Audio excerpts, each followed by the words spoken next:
Hello बच्चों, ठीक हो सब? पढ़ाई के लिए तैयार हो जाओ जल्दी से जल्दी। बहुत दिन हो गए, पढ़ते नहीं हो ना तुम।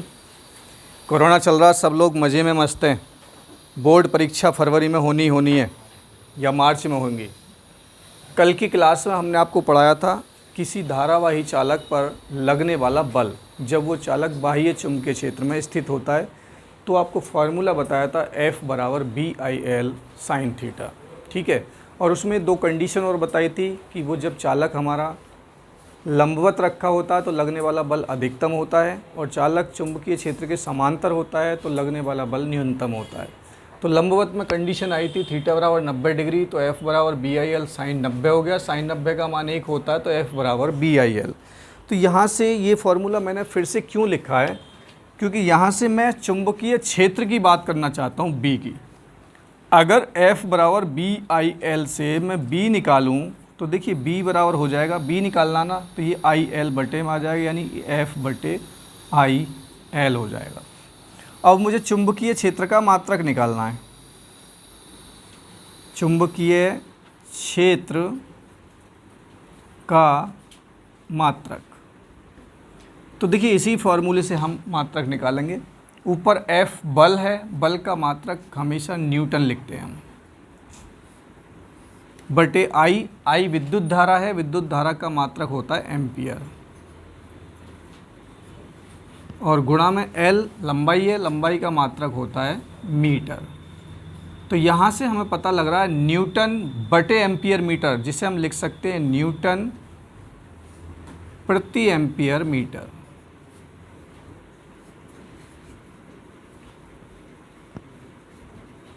एक तो चुंबकीय क्षेत्र का मात्रक ये होता है, और इस न्यूटन प्रति एम्पियर मीटर को ही दूसरा नाम दिया जाता है वेबर प्रति वर्ग मीटर।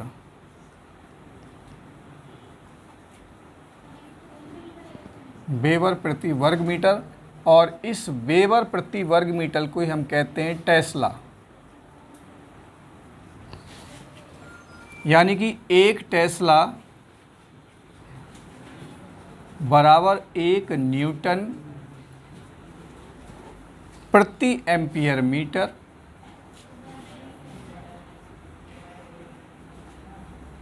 होता है, और एक टेस्ला बराबर ही 1 वेबर प्रति वर्ग मीटर होता है। वर्ग मीटर लिख दो या मीटर स्क्वायर लिख दो, एक ही बात है। यानी कि ये न्यूटन प्रति एम्पियर मीटर और वेबर प्रति वर्ग मीटर और टेस्ला, ये सब एक ही चीज़ है बेटा रे। ठीक है, इनका सिर्फ नाम अलग अलग है। तो चुंबकीय क्षेत्र का मात्रक हमारा टेस्ला भी होता है। एक चुंबकीय क्षेत्र का मात्रक गॉस भी होता है, और मैंने आपको बता रखा है कि 1 गॉस बराबर 10⁻⁻⁴ वेबर प्रति वर्ग मीटर, या 1 गॉस बराबर 10⁻⁻⁴ टेस्ला। कभी आपसे गॉस और टेस्ला में संबंध पूछने लग जाए तो आप ये भी लिख सकते हो कि 1 गॉस बराबर 10⁻⁻⁴ टेस्ला। ठीक है, ये सब चुंबकीय क्षेत्र के मात्रक हैं। फार्मूला मैंने निकाला B बराबर F/IL, और यहाँ से मुझे चुंबकीय क्षेत्र की परिभाषा निकालनी है। तो आप इस फार्मूले से देखिए, जब हमने आपको F बराबर BIL साइन थीटा निकाला है तो आपको पता है F लगने वाला बल है, B बाह्य चुंबकीय क्षेत्र है, I चालक में बहने वाली विद्युत धारा, और L जो है क्या है, लंबाई। अगर इस फार्मूले में देखिए, अगर मैं यही वाला फार्मूला ले लूँ F बराबर BIL साइन थीटा, और यहाँ पर B निकालूँ मैं इस फार्मूले से, इस वाले से, तो B निकालने के लिए IL साइन 90 बटे में पहुँच जाएगा, यानी कि F बटे IL साइन थीटा। यदि F जो बल है वो तो हो जाए आपका 1 न्यूटन, I जो है वो हो जाए 1 एम्पियर, L जो है वो हो जाए 1 मीटर, और थीटा बराबर हो जाए 90 डिग्री। तो ये सारा का सारा मान देखिए कहाँ रखूँ मैं, देखो यहाँ रख रहा हूँ मैं। तो B बराबर हो जाएगा, ध्यान से देखिए, F का मान 1 या F आप रहने दीजिए, F को F ही रहने दो, हम 1 न्यूटन नहीं ले रहे हैं, केवल हमने यहाँ से लिया कि यदि I बराबर 1 एम्पियर, तो मैंने मान रख दिया F की जगह पे, तो F ही रहने दो। I का मान 1 एम्पियर, L का मान 1 मीटर गुणा साइन और थीटा का मान रख दिया मैंने 90, तो ये हो जाएगा F बटे 1 एकम 1 गुणा साइन 90 का मान भी 1 हो गया, तो B बराबर F आ गया। यानी कि B चुंबकीय क्षेत्र लगने वाले बल के बराबर हो गया। अर्थात आपको परिभाषा लिखनी है चुंबकीय क्षेत्र की, तो कैसे लिखोगे? आप यहाँ से परिभाषा बनाओगे, चुंबकीय क्षेत्र की परिभाषा यहाँ से बनाओगे। कैसे? 1 मीटर लंबे तार को, 1 मीटर लंबा तार यदि किसी क्षेत्र के लंबवत रखा हुआ है और उसमें 1 एम्पियर की विद्युत धारा प्रवाहित की जाती है, तो उस चालक पर लगने वाला जो बल होगा वो चुंबकीय क्षेत्र को प्रदर्शित करेगा। लगने वाले बल का जो मान होगा वो बाह्य चुंबकीय क्षेत्र के बराबर होगा। ठीक है, या अगर हम F 1 न्यूटन लेंगे तब भी यही परिभाषा बन सकती है। ठीक है, तो आप ये सब चीज़ नोट कीजिए फटाफट से।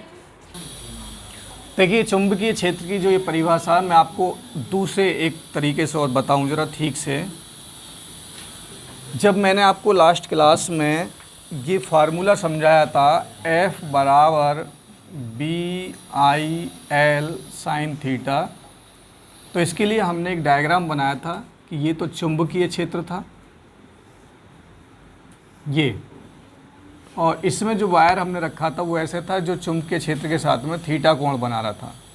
इसमें I एम्पियर की विद्युत धारा प्रवाहित की और चालक की लंबाई L थी, तो लगने वाले बल का सूत्र F बराबर BI/L साइन थीटा हो गया। मुझे चुंबकीय क्षेत्र B की परिभाषा बनानी है, तो मैंने क्या काम करा, यहाँ से B बराबर B निकालना तो I/L साइन थीटा F के बटे में आ जाएंगे, तो मैंने लिख दिया F बटे I/L साइन थीटा। तो अब मैंने क्या काम करा, मान लिया कि जो विद्युत धारा I है वो तो 1 एम्पियर है, 1 एम्पियर। चालक की लंबाई वो 1 मीटर है, जो थीटा है वो 90 डिग्री है। 90 डिग्री जब भी आ जाए इसका मतलब होता है लंबवत। और F बल जो है वो भी मैंने 1 न्यूटन मान लिया। तो मुझे 1 टेस्ला की परिभाषा, अगर बाई चांस पेपर में जाती है 1 टेस्ला की परिभाषा लिखिए, या 1 न्यूटन प्रति एम्पियर मीटर चुंबकीय क्षेत्र से आप क्या समझते हैं, या 1 वेबर प्रति वर्ग मीटर चुंबकीय क्षेत्र की परिभाषा लिखिए, तो आप देखिए कैसे बनाओगे। मैंने यहाँ पे अब देखो ये चित्र जो कुछ इस तरीके से हो जाएगा, ये हमारा बाह्य चुंबकीय क्षेत्र है B, जिसकी मुझे परिभाषा बतानी है। I बराबर 1 एम्पियर, L बराबर 1 मीटर और थीटा बराबर 90 डिग्री, यानी कि 90 डिग्री लंबवत चुंबकीय क्षेत्र के बिल्कुल लंबवत तार ऐसे रखा जाए, यानी 90 डिग्री पर, और उसमें हमने यानी ये 90 डिग्री के कोण पर रखा हुआ, बिल्कुल हर जगह 90 डिग्री का कोण होगा ये, और उसमें 1 एम्पियर की विद्युत धारा हमने प्रवाहित की, 1 एम्पियर की, और इसकी जो लंबाई है यहाँ से लेके यहाँ तक वो भी 1 मीटर की है, यानी चालक की लंबाई कुल 1 मीटर है।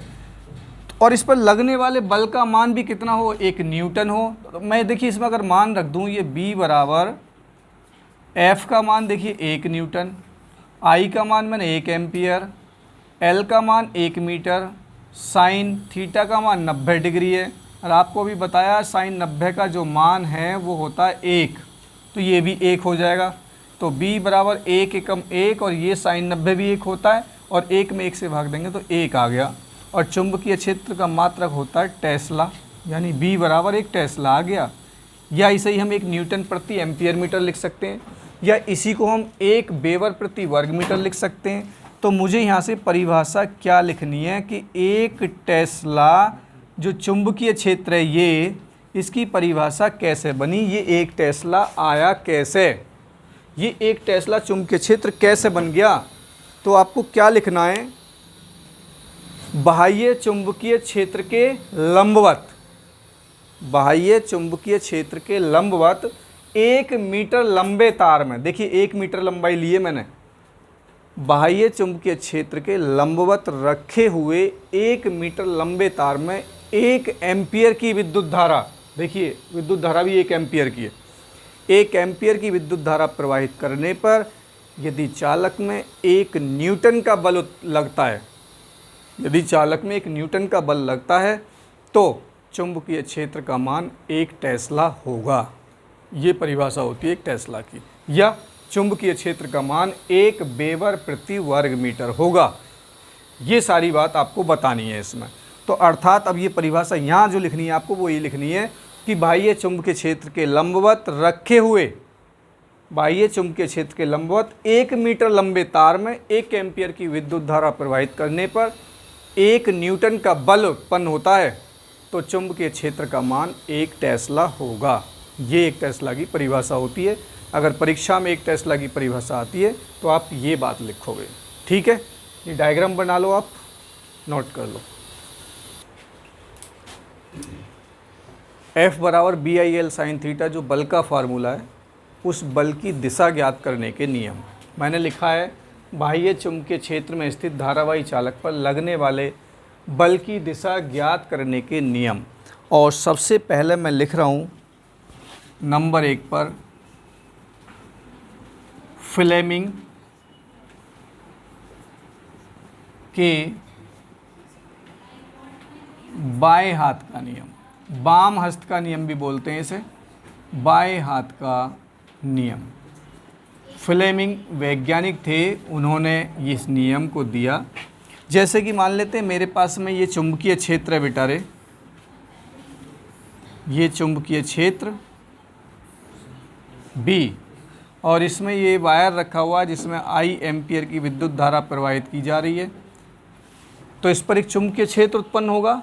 उस चुंबकीय क्षेत्र और दिए हुए चुंबकीय क्षेत्र के कारण इस पर एक बल कार्य करेगा। उस बल की दिशा हमें ज्ञात करनी है क्या होगी। देखते मैंने क्या काम करा, एक और बनाया। चुंबकीय क्षेत्र की दिशा तो मैंने इधर को ही ली, लेकिन जो चालक था उसमें विद्युत धारा की दिशा मैंने ऊपर से नीचे को कर दी, दिशा चेंज कर दी विद्युत धारा की। तो इस पर लगने वाले बल की दिशा क्या होगी हमें ये बताना है। बहुत अच्छा क्वेश्चन आता है ये बोर्ड में कि फ्लेमिंग के बाएं हाथ का नियम लिखिए। तो चुंबकीय क्षेत्र में स्थित धारावाही चालक पर लगने वाले बल की दिशा ज्ञात करने के लिए फ्लेमिंग के बाएं हाथ का नियम हम आपको बता रहे हैं। वैज्ञानिक फ्लेमिंग ने क्या किया था, अपने बाएं हाथ के अंगूठे और पास वाली दोनों उंगलियों को लिया और इन तीनों को इस प्रकार से फैलाया कि एक दूसरे के लंबवत हों। यानी इन तीनों को हटाया और इनको एक दूसरे के लंबवत, यानी इनके बीच में 90 डिग्री का कोण हो। चाहे तो ये दोनों हो, इनके बीच में 90 डिग्री का कोण, इन दोनों के बीच में 90 डिग्री का कोण और इन दोनों के बीच में भी 90 डिग्री का कोण, यानी ये तीनों एक दूसरे के लंबवत हों। यानी कि इस नियम के अनुसार यदि हम अपने बाएं हाथ के अंगूठे और पास वाली दोनों उंगलियों को इस प्रकार से समायोजित करें कि वे एक दूसरे के लंबवत हों, ये उंगली कहलाती है आपकी तर्जनी, ये कहलाती है मध्यमा और ये आपका अंगूठा होगा। एक दूसरे के लंबवत हों तब यदि ये जो है आपकी तर्जनी चुंबकीय क्षेत्र की दिशा में, चुंबकीय क्षेत्र इधर से इधर को जा रहा है उसकी दिशा में हो गई, मध्यमा चालक में बहने वाली धारा की दिशा में हो, धारा नीचे से ऊपर को जा रही है, ये हो गई। उंगली जो है ये वाली चुंबकीय क्षेत्र की दिशा में, मध्यमा धारा की दिशा में। तो अंगूठे की जो दिशा होगी चालक पर लगने वाले बल की दिशा को प्रदर्शित करता है। अंगूठा किधर गया, अंदर की साइड पहुंच गया, यानी इस चालक पर लगने वाले बल की दिशा अंदर की ओर होगी। इस पर आ जाते हैं। फ्लेमिंग के बाएं हाथ के नियम अनुसार ये वाली उंगली हमेशा चुंबकीय क्षेत्र की दिशा में हो, तो चुंबकीय क्षेत्र की दिशा में है। मध्यमा धारा की दिशा में, धारा की दिशा ऊपर से नीचे को जा रही है, ये हो गई, हो गई ना, हो गई। अंगूठा बाहर की ओर आ गया इधर को, यानी इस चालक पर लगने वाले बल की दिशा बाहर की ओर होगी। तो फ्लेमिंग के बाएं हाथ के नियम के अनुसार ये इसमें क्या, बल की दिशा अंदर की ओर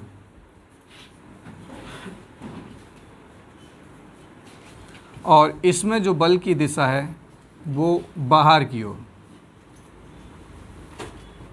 ऊपर की ओर हो गई या बाहर की ओर।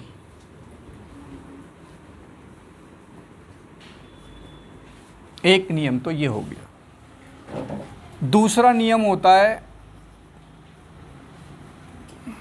दाएं हाथ की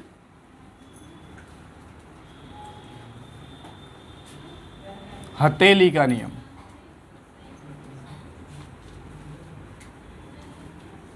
दायां हाथ तो ये वाला होता है। दाएं हाथ की हथेली का नियम, यदि हमने अपने दाएं हाथ के चारों अंगूठा और चारों उंगलियों को इस प्रकार से फैलाएं कि ये उंगलियां तो समांतर हो एक दूसरे के, लेकिन अंगूठा इन उंगलियों के लंबवत हो, यानी इनके बीच में 90 डिग्री का कोण हो, इस तरीके से, ठीक है। तब चारों उंगलियां चुंबकीय क्षेत्र की दिशा में हो, अंगूठा विद्युत धारा की दिशा में हो, तो हथेली के लंबवत लगने वाला धक्का जो होगा वो बल की दिशा को प्रदर्शित करता है। देखिए ज़रा, हम फ्लेमिंग के बाएं हाथ के नियम से पता लगा चुके हैं कि बल की दिशा अंदर की ओर है। अब दाएं हाथ की हथेली के नियम अनुसार देखते हैं। चारों उंगलियां चुंबकीय क्षेत्र की दिशा में हों, देखिए चुंबकीय क्षेत्र ये रहा, दिख रहा है, ये हो गई उंगली चारों मेरी चुंबकीय क्षेत्र की दिशा में। अंगूठा चालक में जो बहने वाली विद्युत धारा उसकी दिशा में हो, तो देखिए विद्युत धारा नीचे से ऊपर को, ये हो गई विद्युत धारा की दिशा में। अब हाथ मेरा धक्का जब लगाएगा, ऐसे ही तो लगाएगा लंबवत धक्का, यहाँ मेरा हाथ है, बढ़ गया आगे को, अंदर की ओर हो गई दिशा, नहीं हुई, तो बल की दिशा अंदर की ओर होगी। इसमें आ जाते हैं, उंगलियां सब की सब चुंबकीय क्षेत्र की दिशा में होंगी। अंगूठा धारा की दिशा में है, धारा ऊपर से नीचे को बह रही है, ये लो, हो गया, अंगूठा नीचे को हो गया, उंगलियां चुंबकीय क्षेत्र की दिशा में, हथेली धक्का लगा रही है बाहर की ओर, तो बल की दिशा बाहर की ओर होगी। दो नियम होते हैं बल की दिशा ज्ञात करने के लिए, फ्लेमिंग के बाएं हाथ का नियम और दाएं हाथ का नियम। पहले नियम में तो आपको पता ही है कि जो हमारा अंगूठा होता है इस तरीके से, तर्जनी होती है और मध्यमा होती है, वो एक दूसरे के लंबवत होते हैं हमेशा, उनके बीच में 90-90 डिग्री के ही कोण होंगे। ये अंगूठा होगा, ये आपकी तर्जनी हो गई उंगली, और ये मध्यमा, ये चुंबकीय क्षेत्र B की दिशा में होगी हमेशा, ये विद्युत धारा I की दिशा में होगी, और ये लगने वाले बल की दिशा को प्रदर्शित करेगा, ठीक है ना। तो ये नोट कर लो फटाफट से।